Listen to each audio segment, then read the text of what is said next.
Hey kids, this is Aaron from the podcast That Wouldn't Die, and Kevin and I use Zencastr. You think you're better than us, that you're using something else? You're wrong. Zencastr's the place to be. Who are you to deny it? It's now super easy to record a podcast with Zencastr. Log in using your browser and start recording a high-quality podcast right away. Record studio-quality sound and up to 4K video with your guests. Go to zencastr.com/pricing and use our code DIEHARD and you'll get 30% off your first month of any Zencastr paid plan. We want you to have the same experiences we do for all our podcasting and content needs. It's time for you to share your story. Only a fool would give up a chance for a 30% discount.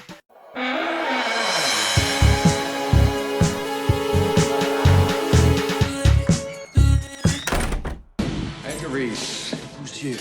It's the brilliant detective who sealed my brutish fate. Remember this, Hobbs? What goes around really goes around. You have a safe trip, yeah? It's on my side. Go ahead! Light up my life! Welcome to the latest episode of the podcast That Wouldn't Die. I'm your host, Kevin. With me, as always, is Aaron. Hello. This week, we're discussing the horror classic Fallen, starring Denzel Washington, John Goodman, James Gandolfini. The list goes. Donald Sutherland's in this thing, for God's sakes. It's an all-star cast. Each week, I have tried to block so much of this out. Let's just see how it goes. Continue. As you should, frankly. As you should. Each week on the podcast That Wouldn't Die, we discuss guilty pleasures and forgotten classics of the horror and sci-fi genres with a comedic twist. Aaron, what's the latest with you? The latest with me is our next two podcasts. I have taken no notes, so who knows what I remember. It's going to be a barrel of laughs with a barrel of monkeys. Unclear if that's true. We'll find out how much, how many laughs. Because that's here's what happened, ladies and gentlemen. I predict more tears than laughs. You may be right. We got together for the Thanksgiving holiday, and we curled up on the couch and just let Tubi take us where it wanted to go. Frankly, take me away, take me away. But unfortunately, it took me here. Whoa. Took it 100%. So we wound up watching, just flipping. I'm like, hey, Fallen's on the list of movies I'd like to review someday. Why don't we just watch it? So we were kind of watching. And now we have the answer. Sweet Jesus. So, anything else going on with you? Is that it?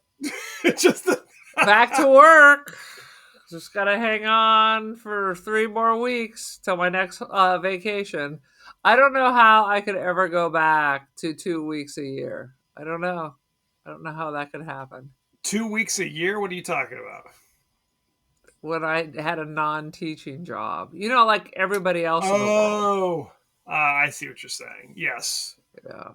Being a teacher, I always say selfishly, teaching is dynamite for I never work weekends, never work nights, never work holidays. Boom shakalaka. Never work. No. Never work. No, that's the thing. When are you going to retire? No fog delays when you have a corporate job. That's power true. Goes out, you still show up. You still show up. You better goddamn believe it. When are you retiring? Yes. Never? 7 years.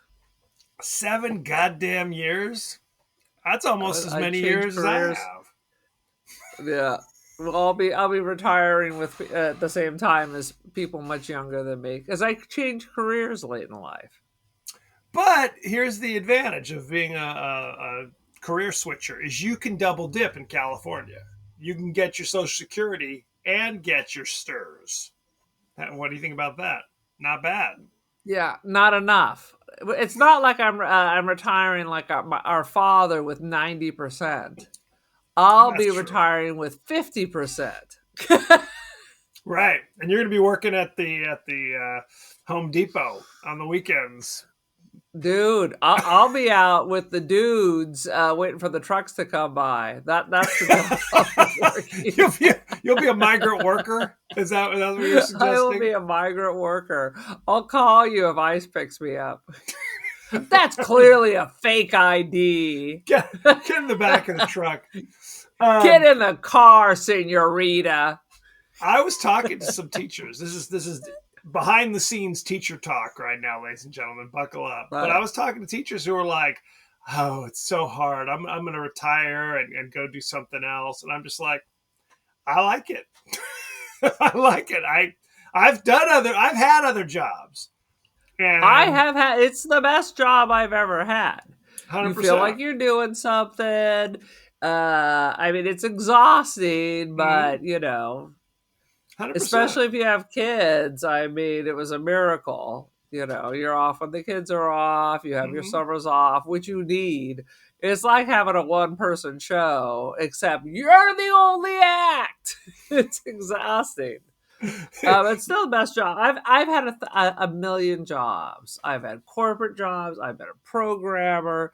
I was a security guard. I mean, you name a shitty job, I have had it. I have telemarketed. Mm-hmm. I have not good, not well.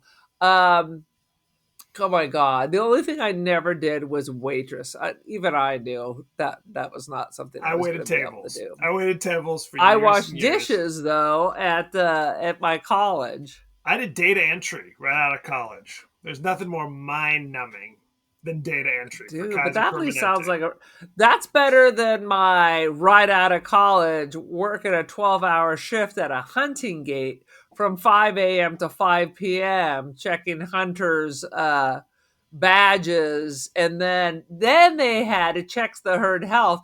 Could I cut out a tooth out of each deer that was coming through? What? I'm like, Sweet Jesus. I'm like, okay. But then in the end, I didn't have to do it. Somebody else wanted to do it, the guy in charge. I was like, all right. I mean, it's dead. I don't care. I'm not doing some marathon man action on a deer. I'm out. I'm out. Like I said, I've had 1,000 horrible, shitty jobs. I mean, mind numbing is retail is mind numbing. Yep. Security is mind numbing. And that was before I could have a book on tape at least and wander around with it playing in the background. I had Rush Limbaugh when I worked a gate before he'd completely gone off the deep end. Yeah. And that's all you had. It was either Rush Limbaugh or just Christian talk. Yeah. 100%. No, and look, I tell people it's like everybody's got tough jobs. No question. But there were definitely jobs that I dreaded where I woke up in the morning going, God damn it, I have to work today. And make no mistake, I'm not jumping out of bed now, dancing a jig, going, whoopee. It's like Christmas morning. It's not like that. But I don't dread it. So that's something. That's what I tell people. That's what I tell the parents. I don't dread Will it. I quit this job when I win the lottery? In a heartbeat. In a heartbeat.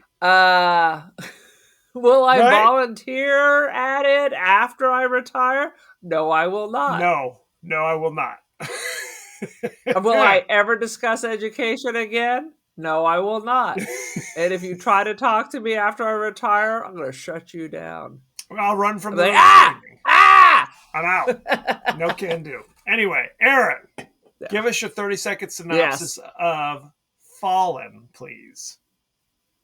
Ah, Jesus Christ. I'm trying to remember if I even remember this bullshit.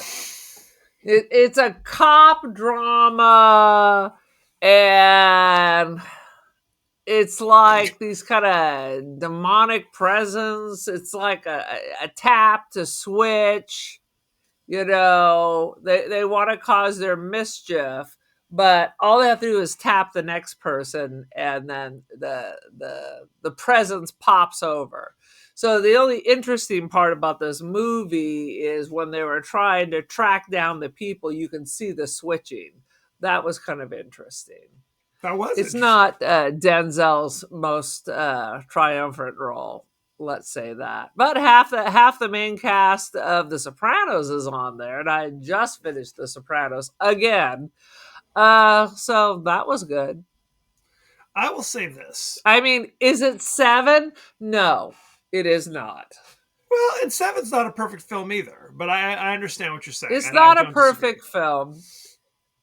And I hate what's his name? What's the smelly blonde guy? I just Brad know he Pitt? smells bad. Yes, I hate Brad Pitt. So much so I've blocked his name. The California smelly with a blonde K. guy. That is how I imagine that's real Brad Pitt. That's in my mind, that's real Brad Pitt. If you watch Seven, there's a scene where Brad Pitt rolls out of bed and immediately puts on his clothes and goes to work. There's no brushing teeth. There's no, I got to hit the shower. No. And I'm like, that's how he really is. That's how he really is. Yeah. No deodorant. Let me, Yes. And he was 26 years old dating 15-year-old Juliette Lewis. How come he ever got canceled? Maybe he should. Not a although fan. I do like Brad Pitt. Although, Once Upon a Time in Hollywood, I like that Brad Pitt. Otherwise, not a fan. 90s era Brad Pitt, I'm out. I have no interest in 90s era Brad Pitt. I think, and I've said this before, I think around the time of Ocean's 11, he became much more of an interesting actor. You know what I mean? I'm not saying he ain't Denzel, okay? But it's like his persona became more interesting to look at going forward. So, and I kind of like him now. What can I say? So, anywho, what I was going to say that may be still a bridge too far. I'm just saying Tarantino, Brad Pitt, good acting. Okay. I'm sure he still smells bad. I'm sure he does. But let me say this. This is not a hot take, but I think Denzel, getting this train back on the tracks, might be the greatest living American actor today. What do you say to that? That you're wrong. And this is an example of some of that poor acting.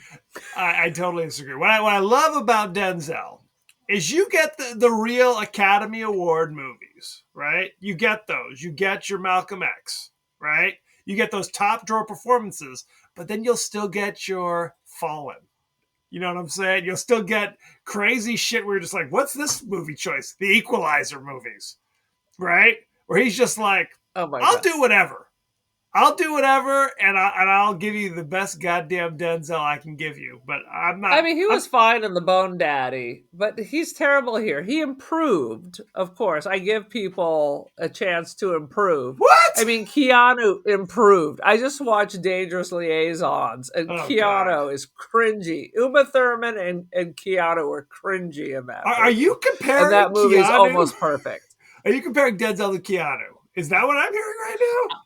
No, because Denzel was never as bad as Keanu back in his early days. But what I am making a point that there was growth. You are out of your goddamn mind. He wanted Denzel got better. Are you arguing that he got better over time? Is that your point? Are you saying that 90s Denzel is the same as Denzel right now? Are you defying me? Are you saying that he did not get better with time? That his acting did not improve? Are you filibustering me right now? Your Honor, you are out of order. He won an Academy Award in 1988 for Best Supporting Actor for Glory. Okay, so he was already dynamite. Now, if you argue, did he get better with then what time, happened here? Well, he's good in this. Shut your mouth. He's good in this. You may not think the movie's good, and that's fair. But don't tell me Denzel's the movie's not good, and he's not that great. Honestly, everybody but John Goodman was pretty much phoning this shit in. John Goodman is always a delight. John Goodman is a delight. But I don't know how you could look at Denzel's performance in this and be like, oh, he's Costner in this shit. Impossible. Dude, he's not Costner in it. I mean, very few successful people are that bad and still successful. It was just a lot of weird choices. You don't even remember this movie, do you?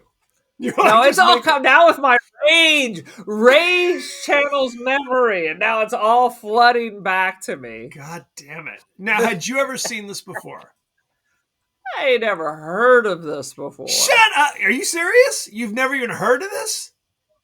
No. Okay, fair enough. I saw this in the theater back in 1998. How about that? How about that? How about that? Yikes. Yeah. I've fallen and I can't get up after watching this. Well, and again, it's Wow. James Gandolfini, who I totally forgot was in this. And this is before The Sopranos. This is just actor James Gandolfini. Yeah. This isn't Tony Soprano. And And- Aida Turturro. How do you call? I call her Ada Turturro. You're saying it's Aida or something? Are you making up stuff again? AIDA. Okay. I'm going to say a word. I'm going to spell out a word, and I want you to pronounce it. AID. How do you pronounce that? Do you pronounce that Aida? I Don't need some cry first for Aida. me, Argentina. We're taking a turn. And of course, then you've got Hey, maybe I'm wrong. I always thought it was Aida. it could be. I don't know the woman. Because Ada would be ADA. Or that would be pronounced Ada. Which is the Yeah, name. I think it's Ada. I think it's Ada. That's not a name either.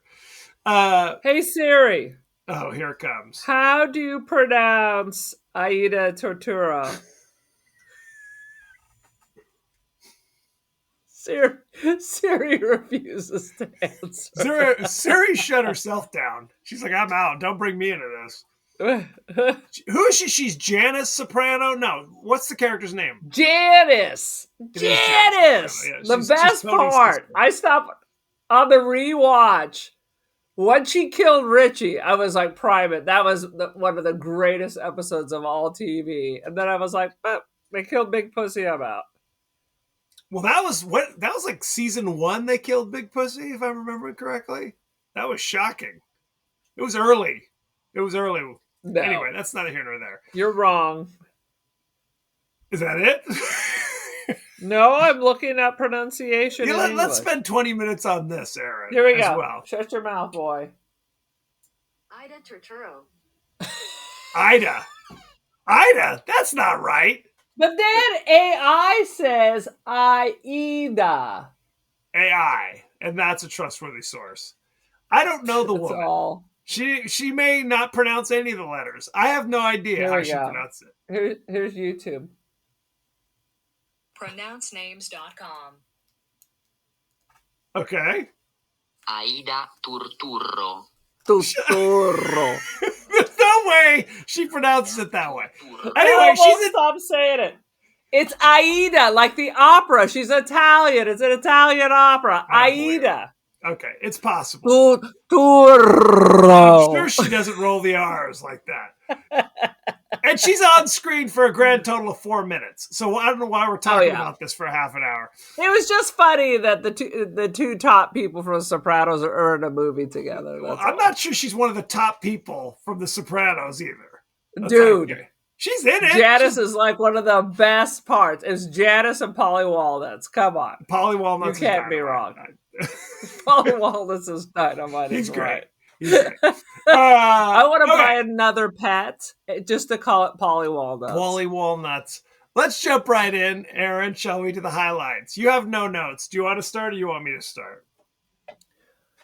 The number one highlight is just watching the tap tap tap as crowds of people are walking down the street, and the presence is just kind of leapfrogging from person to person to catch up. That was a great scene. That was the most interesting part of this mystery. That and how many top stars were in it. So That's basically, a mystery too. oh, it's a ton. It's a ton. No, we didn't even talk about Embeth Devitz, who was in Army of Darkness, and Schindler's List is also in this movie. I literally did not recognize her without Yes. her dark hair and her crazy outfit from Army of Darkness. And once you said that, I could not look away. Although I would say Army of Darkness is her most triumphant role. Oh, more than Schindler's List. It's definitely more rewatchable, I would argue. I would argue that I will go to my cold grave before I watch Schindler's List. I was like, how many people bought that on Blu-ray? You gonna watch that a couple of times? Hell to Pass. the no. Good grief. Hell to the no. No, but and speaking of names that are impossible to pronounce, she's South African, and her name is, again, Mbeth Davids, perhaps? I don't know. I'd rather say Aida any day than this stuff. But anyway, that's neither here nor So there. you've never heard the name or the Aida? Never in my life. And you've How many never heard times the have you name? heard Mbeth? At least 1,000 times today. Half your class. Mbeth 1, Mbeth 2. Very popular name.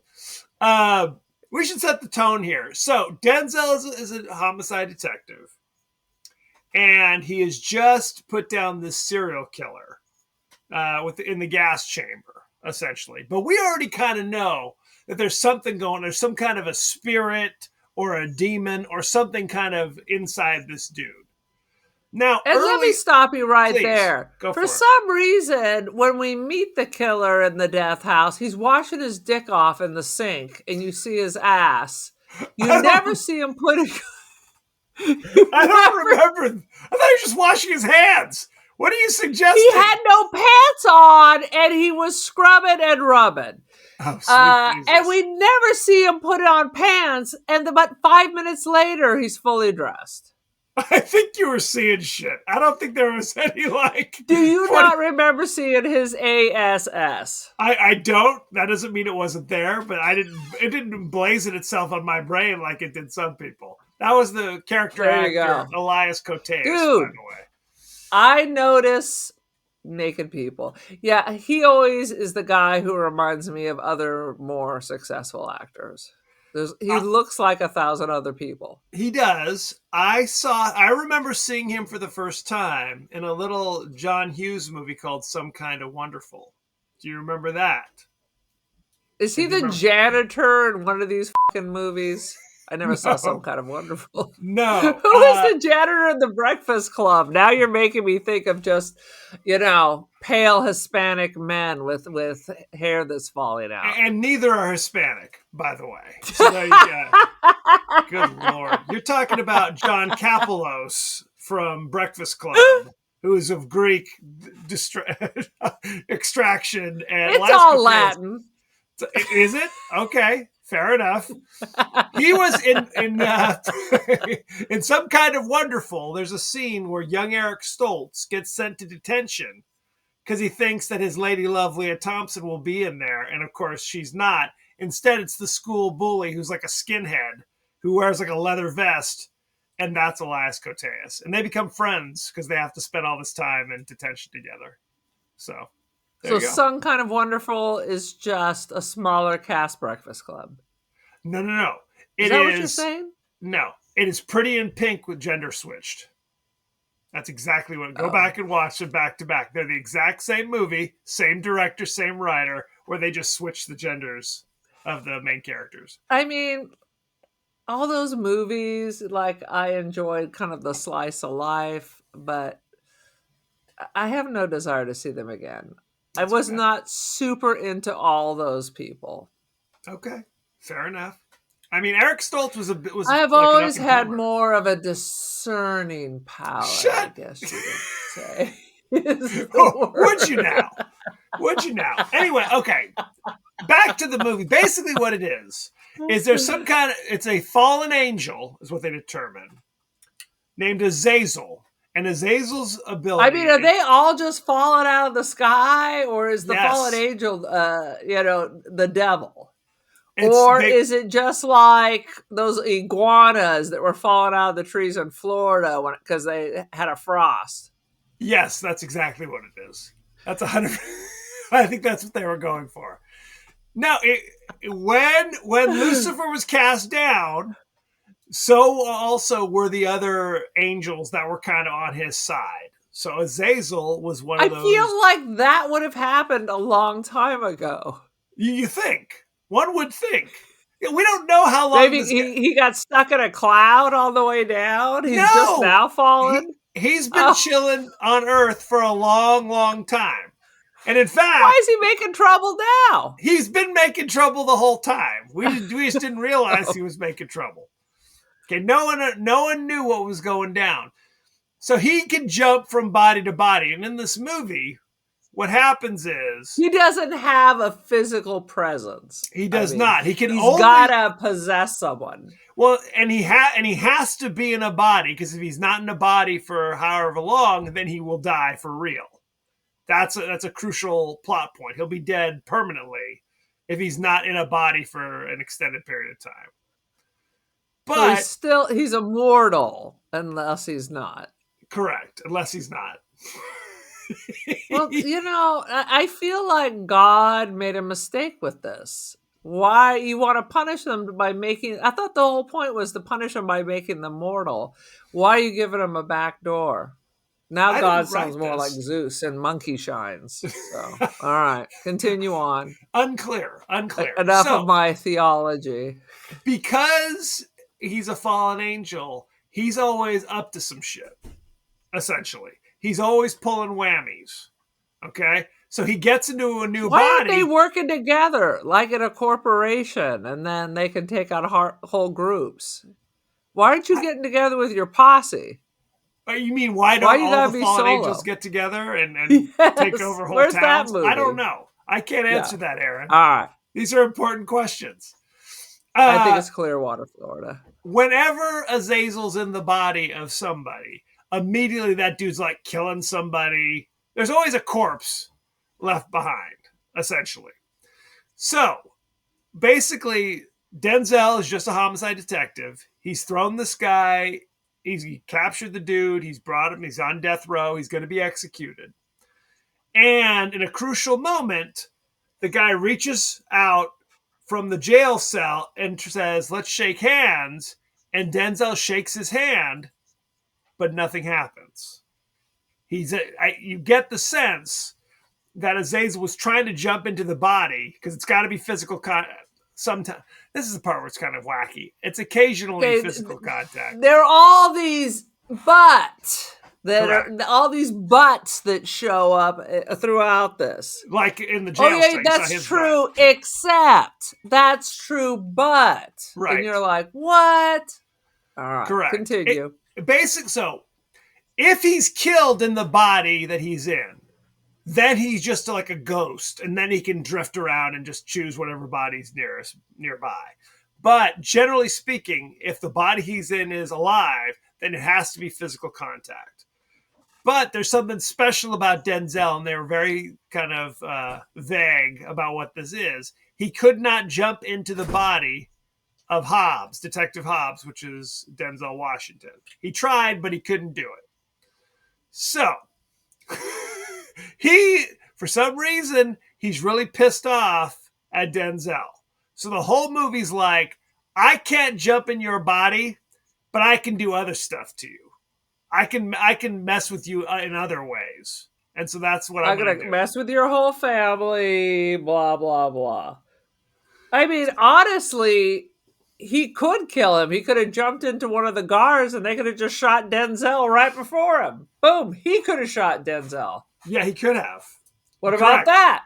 Movie over. 10 minutes in. And again, that's kind of fishy as well. If, number one, they had to come up with some reason why he couldn't just touch Denzel Washington and possess him at that time. Because later in the movie, he does, spoiler alert, later in the movie, he does try to possess Denzel Washington. So. This whole thing of like, these are the rules for this universe. Right. Except when we just throw it out the window. 100%. It was a little fishy. But those were cool moments, because I guess the Azazel demon just wants to mess with Denzel. So there are scenes where it's like you said, he's in the jail or in the police station, and James Gandolfini's possessed and says something suspicious, and then touches somebody else, and Denzel's watching this progression of just him bumping into somebody and then that person's now suddenly possessed, and on and on. He's chasing people down the street. And Right. yeah, that was an effective scene, I thought. I would say. Is that going to save this movie? No, it will not. But it was an effective scene. I thought, here's the thing. You have to be paying attention. And Erin, when we first watched this, was on her phone. And I had to pause it and rewind it. And I said, Erin, put down your phone. Because there's an opening scene. That's not a good sign, Kevin. Not a good sign. There's an opening scene where you hear Denzel's voiceover. And he says, let me tell you my story. He's like, no, that would take too long. Let me tell you about the time where I almost died. And this is Denzel's voice. By the end of the movie, you realize it's Azazel talking through Denzel Washington. That's the twist. That it's Azazel as the narrator of the story, not Denzel. I thought that was a cool twist. You were less impressed. But it's a cool twist that makes no sense because at the end of the movie, he's not inside of Denzel. Fair. Denzel sets a trap. Cut to the end of the movie. Denzel sets a trap for Azazel. Because Azazel could be anybody. He could jump into anybody's body. And the only way to get Azazel out of the body is to kill that person. Either they're your best buddy, a relative. The only way to get Azazel out is Azazel can choose to go to somebody else's body. Right. But if he ain't choosing it, I guess you just gotta blow their head off. It's been determined he's uncooperative. Fair. Azazel's kind of a dick. Fair. So in the grand, because now Azazel's basically framed Denzel for murders. Now he's deliberately leaving like clues behind that implicate Denzel. And there's a scene where Denzel, for some reason, lives with his brother, who appears to be special needs, but it's really not hitting it that hard, right? He seems just to be a sensitive guy, but he's always in his robe. You get a vibe that he may be developmentally delayed, and he has like a elementary age kid. Yeah. So his brother, his special needs brother, but again, this isn't, Sean Penn and I Am Sam, right? Just seems like to be... He literally just appears to be like... It's a step back, because this dude's clearly not working. He spends the entire day in his bathrobe, and he is not Hugh Hefner. But he clearly handles his biz. He got somebody to have sex with him, right? He's got a child. The Elephant Man had sex with someone. Is that true? Do we know this for certain? Let's put that out there. Did you? Are you just making that up? Elephant Man? What the hell? Did you never see The Elephant Man? I don't watch it for the sex scenes. How about that? Dude, it was a play on Broadway. Were there a lot of sex scenes on Broadway? Maybe there were. Oh my God. I live in Irvine. You think I make it out to Broadway? Gets a prostitute to have sex with him. Oh, okay. Well, that's not... Okay, let me tell you a different story. It's sex! It is sex. Stephen Hawking was married to a woman for years, and he cheated on her and left her for another woman. This is Stephen Hawking. His nurse. He can't move. He can't move, and he's still like, look, honey, man's got needs, okay? A man needs a bit of strange every now and again. You can't move, Stephen Hawking. Anyway, that's neither here nor there. So... in a bizarre... Whatever he had, it did not affect his Dondelinger. That's all you need to know. His penile gland? Yeah, clearly not. I was waiting. I thought the penile gland was going to pop out in this movie. Absolutely. Oh, no, that wasn't this movie. That was our previous movie. Oh, Jesus Christ. How did we forget to talk about that? Good Lord. But there's a moment where Denzel comes in to check on his brother, who's asleep in his room, and his brother was murdered by Azazel. His special needs brother was murdered by Azazel. And now Denzel is on the run with his nephew. It's like, and then he just drops the nephew off at some acquaintance's house, Beth Davids, who's like her father also. Let's back this up for a moment. Please. Who injected the brother? Was it his child?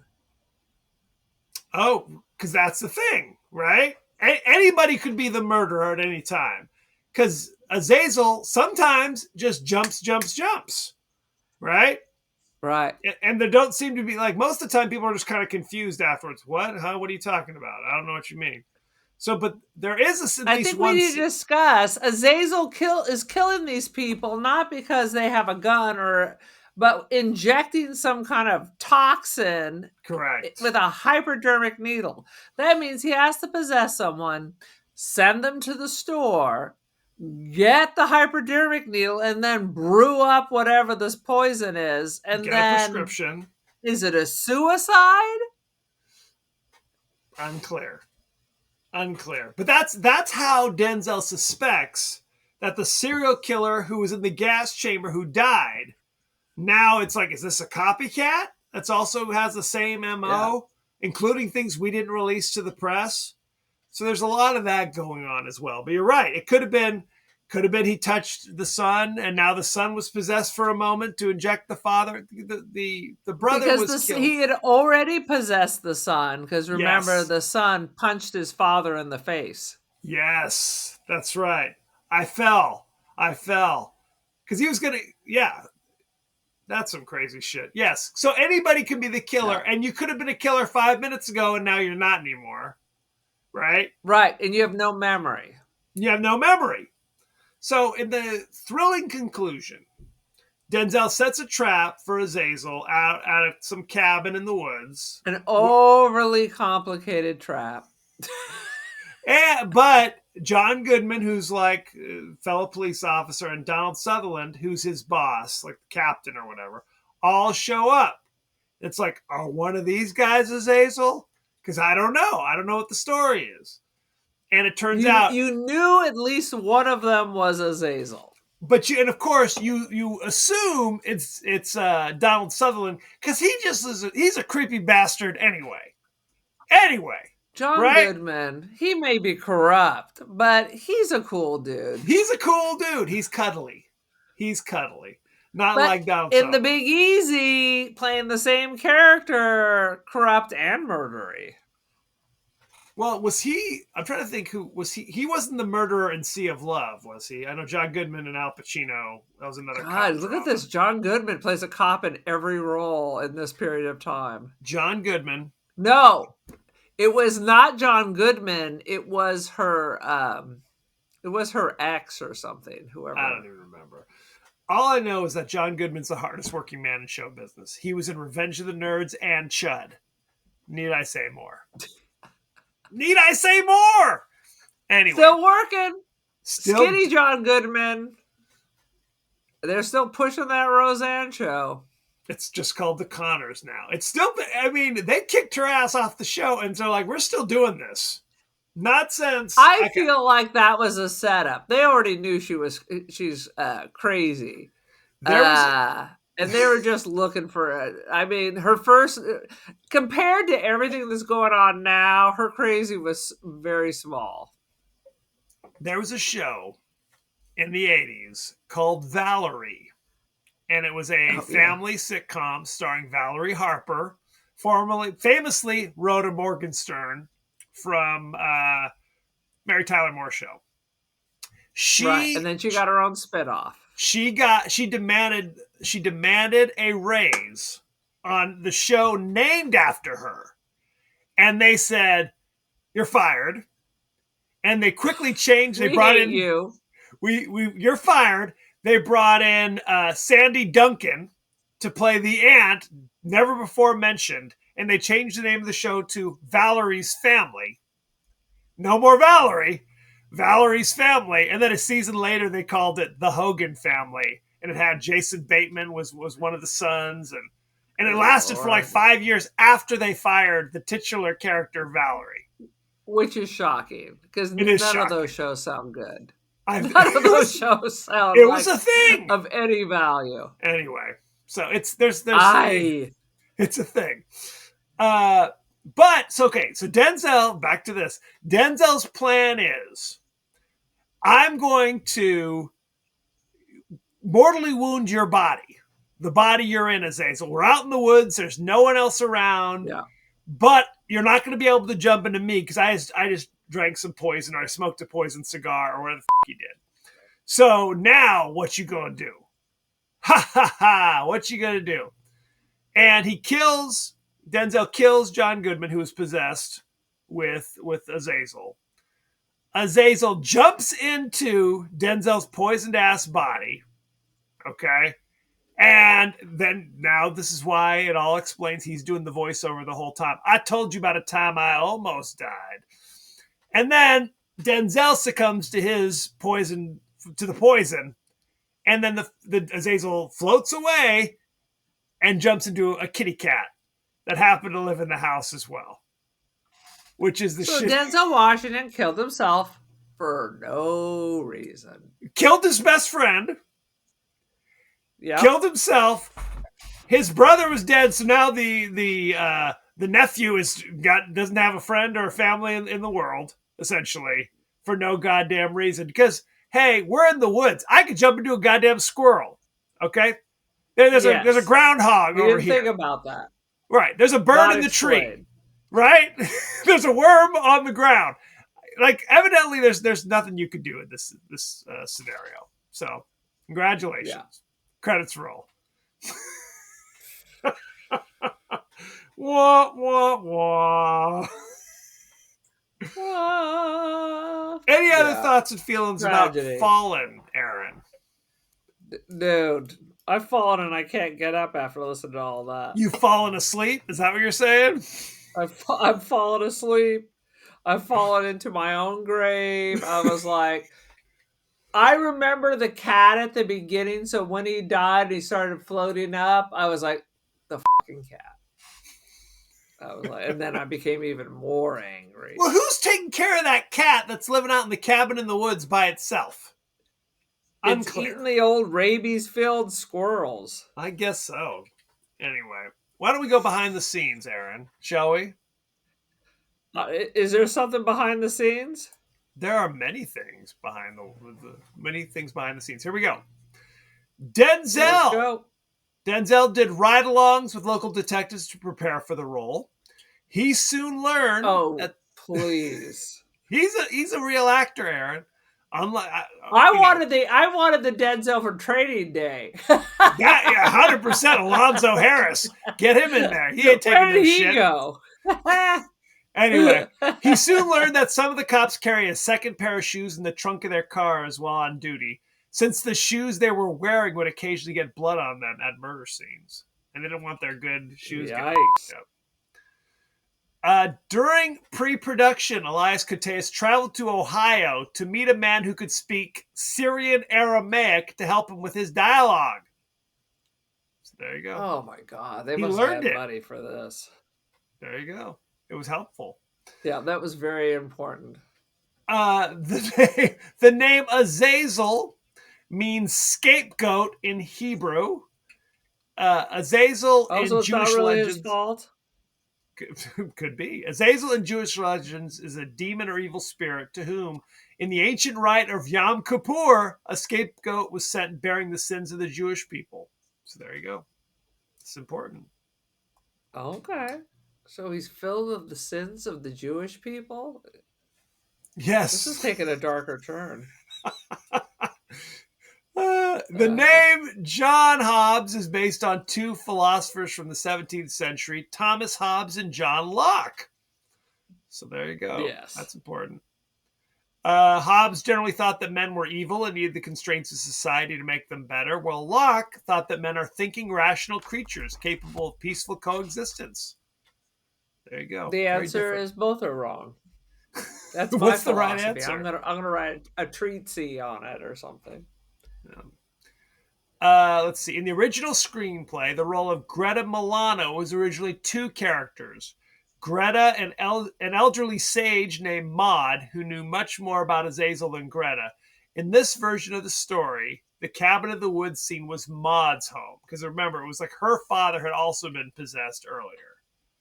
So, there you go. So, Azazel, this is just like What We Do in the Shadows and like this is his territory, because he seems like he's just doing the same thing with the same people. He's out to get cops. Yes, he is. And it's literally the same thing where it makes everyone think that he's the guilty party until they blow their brains out. Yes. So it's just a circle. Arnold Schwarzenegger was considered for the role of John Hobbs. How about that? How about that? No, how about... I might have liked it better. How about that? I think that's about it. Let's talk about the cast and crew, shall we? Let's go. Let's see. This movie was directed by Gregory Hoblet, which doesn't seem like a real name. Hoblet? That's not a real name. That's what he said. You know him. He was a producer on 100 episodes of Hill Street Blues. How about that? That's something. That was a great show back in the day. He was also producer on NYPD Blue for 37 episodes. He produced Frequency. That was that Dennis Quaid movie where it's like you're able to talk to your dead father on the radio or something. I don't remember. Good Lord, what a terrible idea. He also directed Primal Fear with Richard Gere and Edward Norton, which I thought was quite good. All right. Cast, here we go. Denzel Washington played John Hobbs. You know him from such things as Fences in 2016. Unfamiliar. He was nominated for an Academy Award, goddammit, Aaron. Was he? Book of Eli. Book of Eli in 2010. Antoine Fisher in 2002. And Training Day in 2001. Yeah, a little Training Day. And he was And The Bone Daddy. You forgot The about that. Bone Collector. No, there's no movie called The Bone Daddy. He was also on St. Elsewhere for 1,000 episodes as well. Yeah. So that's a lot. Also, Prime TV back in the old days. 100%. It used to be on Hulu, and I was knocking them out. I was enjoying it. Yeah, you look back, and you're like, it was all-star cast. Wasn't that George? Which one was George Clooney on? He was on ER. Was it ER? Dude, not so far away. Okay. John Goodman was Jonesy. You know him from 2016's 10 Cloverfield Lane. He was in Barton Fink in 1991. I didn't care for Barton Fink. Argo in 2012 and Flight 2012. It's another Denzel movie. Maybe I did see Argo. But those are interesting choices of what he's famous for. Go ahead. Donald Sutherland played Lieutenant Stanton. You know him from such things as The Hunger Games, Catching Fire. He was Mr. Bennett in Pride and Prejudice in 2005. Yes, he was the titular John Clute in the movie Clute in 1971. And what was the one in Venice with the girl with the red Don't Look Now rain jacket? Don't Look Now. He was in Animal House. Animal House, where you got to see his bum. Hembeth Davids played Greta Milano. Somebody's listening to this podcast going, "You bastard, that is not even close to how you pronounce her name." And I apologize if she happens to be listening. We don't giza. She was in Bicentennial Man in 1999. She was Sheila in Army of Darkness in 1992. If you haven't seen it, kid, that is the best movie mentioned so far. Stop whatever you're doing. A classic. She was in Europa Report in 2013, and she was Miss Honey in Matilda in 1996. How about that? I think I saw just a snippet of that. Elias Koteas played Edgar Reese, the original serial killer.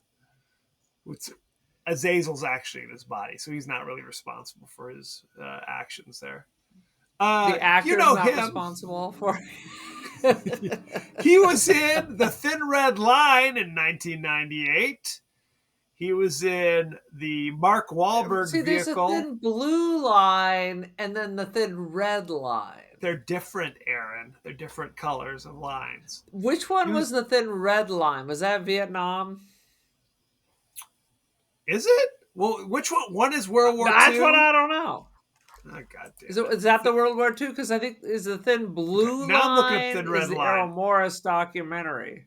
It's the conflict at Guadalcanal during the Second World War. It's Terrence Malick, which means I will never see it because he punishes his audience with boredom. It's about war, so I will never see it. Fair. He was in Teenage Mutant Ninja Turtles in 1990 playing Casey Jones. And something called The Last I Days bet you on saw Mars. Of course. It's 1,000 years Oh my ago. God. And yet, he's not a stranger to me. And yet, I've not seen anything you just said. That's not true. It's impossible. I think that's all we need to know. Impossible. Let's look at the ratings, Aaron, shall we? Let's. I'm Fallen. curious. Fallen currently has 43% rotten on Rotten Tomatoes. And you call me crazy for thinking this was a piece of shit. Time has shown I am vindicated. What do you think the audience gave it? The audience said it was 58%. 72%. How about That that? was an audience of fools. They busted a busload of fools and bought them popcorn and said, if you love Denzel, thumbs up. But they're a bunch of fools, so only 70% of them gave him a thumbs up.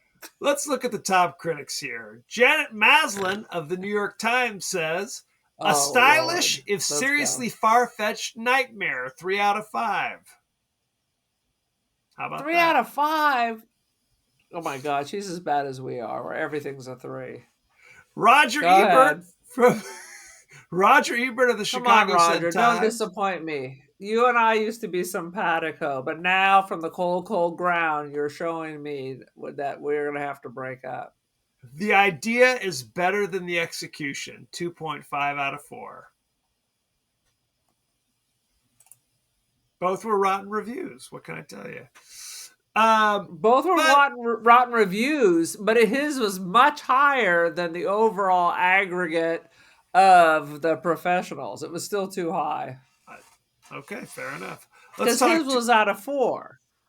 That's true. 2.5 out of 4, which would be what? I can't even do the math. I teach English. I don't know. I can't do math. Is that an 87? It could be 90 for all I know. Let's talk to our in-house That's movie 100% critic. fresh. Our in-house movie critic, AI Rex Reed, and see what he has to say. Wee! What you got to say, bro? Fallen is a moody supernatural slog where demons haunt bodies with more enthusiasm than the script, leaving Denzel Washington to outrun a plot twist that thinks it's far cleverer than it is. Thank you for that, AI true. Rex Reed. True. So, what is True. your rating, Aaron, for Fallen? Oh, my God. How long was this movie? I'm going to base it on how long. It felt like it was 2 hours, but was it really only 90 minutes? I don't know. I can look it up, but I'm not going to. So, what do you think? Son of a... Well, basically, it was a bunch of nonsense with giant holes. It doesn't even follow its own rules. It just makes up a bunch of bullshit at the end. And at the end, you're like, what? So I'm going to give it a 2 out of 5. Fuck off. I find this movie inoffensive, but not particularly great. It's just kind of one of those forgettable kind of supernatural cop dramas you might see back in the 90s. Dude, It's we're fun. racing to the grave. Every minute counts. They robbed us of parts of our lives. How dare you be so glib? It's fine. It's just kind of whatever. It's kind of my attitude. I give it 3 out of 5. I don't necessarily need to see this again. But it's not. See, you act like it's a horrible piece of shit. It's not a horrible piece of shit. It's just kind of mediocre, is how I would describe it. It's a crime against humanity. It is a slap in my face. Okay. I don't have that many years left, and it robbed me of the precious. Yeah, precious, my precious. Sweet Jesus. Any last thoughts of Fallen, Aaron? Dude, I'm gonna go back to the Mind Palace, open the drawer where this is stored, and throw a match. Throw it right in the furnace. Freeing up Be space. done with it. Okay, fair enough. So, thank you very much. You can find us all across social media. We're on Threads, we're on Blue Sky, Instagram, and TikTok. You can also watch us on YouTube if you so desire. You can also email us, the podcast that wouldn't die at Gmail. We are on Apple Podcasts, Spotify, anywhere the finer podcasts are available. So don't forget to like, share, rate, and review, won't you? Won't you please? Aaron, what is your social media situation? I got some media. I am on the gram. I am the Cult of Aaron. Join the cult. I have artwork on Artsy and First Dibs, Aaron Doherty, Instant Dreams Gallery. Go buy something. Go buy, do yourself a favor and buy some shit. Okay? Please do. Buy some shit. As you know, we like to reach out to our friends and family across the social media landscape. Aaron, what are the streets saying? I do have a couple of things from our street friends from the streetwalkers, whatever. Street Eddie Price, in regards to the film Zardoz, thematically it's depressing in my humble opinion, but I love this movie. Okay. I told you I bought the Japanese version of the movie poster T-shirt. Oh, did you really? On Amazon. Actually, I think I found it on eBay. Nice. Yeah.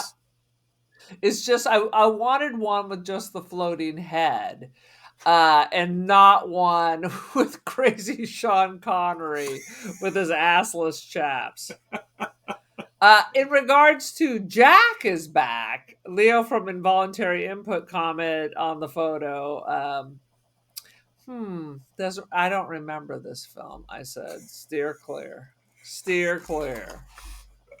Fade or not at his minus. I look back on Jack's back with a little twinkle. It's not a great movie by any stretch of the imagination, but just how bizarre it is makes me laugh. So there you have it. Good times. I mean, I like Bizarre. How about how terrible it is? Have we considered that? I have not considered that. Next week, we're discussing the horror classic The Strangers, starring Liv Tyler and Scott Speedman. How could we watch this, you ask? That's an excellent question. The easiest way to watch it would be on Netflix. To buy it on Blu-ray, like my brother. I did not buy it. Piece of art. I did not buy it. I don't know if Grace borrowed it from a friend or stole it from the library, but we watched it the old-fashioned way. But if you want to, it's on Netflix. It's on Netflix for free. If you insist, however, you can choose to rent it for $3.99 on Amazon Prime, Apple TV, YouTube, Fandango, etc. But as we learned today, you can steal it from the library. Which we love our libraries. Don't do that. We do not recommend it. We do. But so check out. I have a record that I stole in high school in my record collection. We should have known. As the heavy plastic around it says Palm Springs Public Library. So I may have defaulted on that. I believe it. 10 cents. I 10 believe cents it. a week or whatever. It's a public service that you took advantage of. We're watching the original classic. So check that out. Send in your favorite scenes, favorite quotes, comments, and questions, and we may talk about it on the show. So, thank you very much, and be well! good day.